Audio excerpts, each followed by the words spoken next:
अस्सलाम वालेकुम अज़ीज़ तलबा। हम बात कर रहे हैं बाब नंबर 5 मादे की तबी हालतें। तो आज आप अपनी किताब का सफ़ा जो है 92 और 93 निकालें। यहाँ पर गैस के बिहेवियर को एक्सप्लेन करने के लिए एक कानून बयान किया गया है जिसका नाम है बॉयल का कानून। तो बॉयल का कानून रॉबर्ट बॉयल ने पेश किया था, तो उसी के नाम के ऊपर, साइंटिस्ट के नाम के ऊपर इसको बॉयल का कानून कहा जाता है। ये कानून पेश किया गया था 1662 ईस्वी में। तो ये कानून एक्सप्लेन करता है गैस के वॉल्यूम और प्रेशर का आपस में ताल्लुक़। वॉल्यूम, गैस का वॉल्यूम कि गैस कितनी जगह घेरती है और वो कितना प्रेशर अप्लाई करती है, ये दोनों प्रॉपर्टीज़ एक दूसरे के इन्वर्सली प्रोपोर्शनल होती हैं। यानी इसका मतलब ये है कि अगर हम किसी गैस का वॉल्यूम कम कर देंगे तो उसका प्रेशर बढ़ जाएगा, अगर हम उसका प्रेशर वॉल्यूम ज़्यादा कर देंगे तो उसका प्रेशर क्या हो जाएगा, कम हो जाएगा। ये एक दूसरे के उलट चलेंगे। तो इसको वॉल्यूम, ये प्रोपोर्शनलिटी की अलामत है, वॉल्यूम प्रोपोर्शनल 1/P। तो आप इसको इस तरह से पढ़ सकते हैं, वॉल्यूम इन्वर्सली प्रोपोर्शनल होता है प्रेशर के।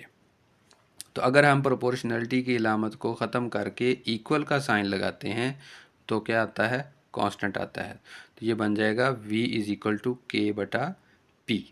अगर हम कांस्टेंट को एक साइड पर कर लें और ये जो दो वेरिएबल्स हैं प्रेशर और वॉल्यूम, इन दोनों को इकट्ठा कर लें तो ये इक्वेशन बन जाती है K = VP, या इसको आप PV भी लिख सकते हैं।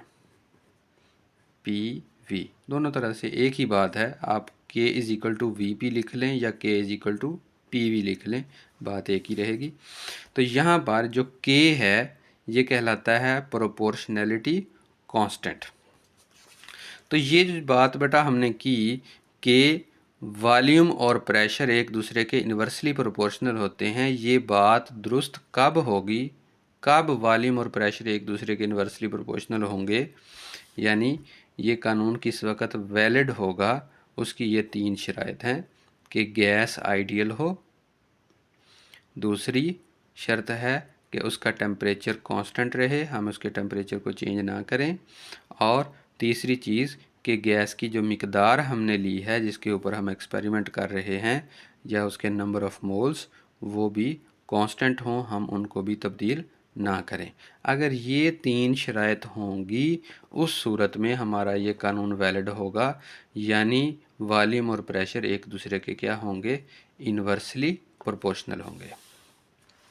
अब इसी कानून को मुख्तलिफ अंदाज से बयान किया जाता है कि कांस्टेंट टेम्परेचर पर किसी गैस के मुकर्ररा मास, कांस्टेंट टेम्परेचर ये जो दूसरी शर्त है, ये वाली दूसरी शर्त, और मुकर्ररा मास ये जो तीसरी शर्त है, ये दोनों, इन दोनों शराइत के मुताबिक कांस्टेंट टेम्परेचर पर किसी भी गैस के मुकर्ररा मास के प्रेशर और वॉल्यूम का जो हासिल ज़रब है, यानी प्रेशर और वॉल्यूम का जो हासिल ज़रब है वो क्या रहेगा, हमेशा कांस्टेंट रहेगा, यानी K रहेगा, स्मॉल K इस्तेमाल करेंगे। तो ये K जो है ये हमेशा प्रेशर और वॉल्यूम के प्रोडक्ट के बराबर रहेगा। तो अगर हम P1 को चेंज करके P2 कर देते हैं तो V1 भी चेंज होकर क्या हो जाएगा, V2 हो जाएगा। और ये प्रेशर और वॉल्यूम इस तरह से चेंज होंगे कि उनका आंसर जो है वो क्या रहे, कांस्टेंट ही रहे। तो इन दोनों इक्वेशंस को अगर हम देखें तो इनकी जो राइट हैंड साइड है K, इस साइड पर भी K है, इस साइड पर भी K है, तो हम इनकी जो लेफ़्ट हैंड साइड्स हैं, बाईं तरफ वाला जो लिखा हुआ है उसको आपस में बराबर लिख सकते हैं। तो ये हमारा एक्सप्रेशन बन जाता है P1 V1 = P2 V2।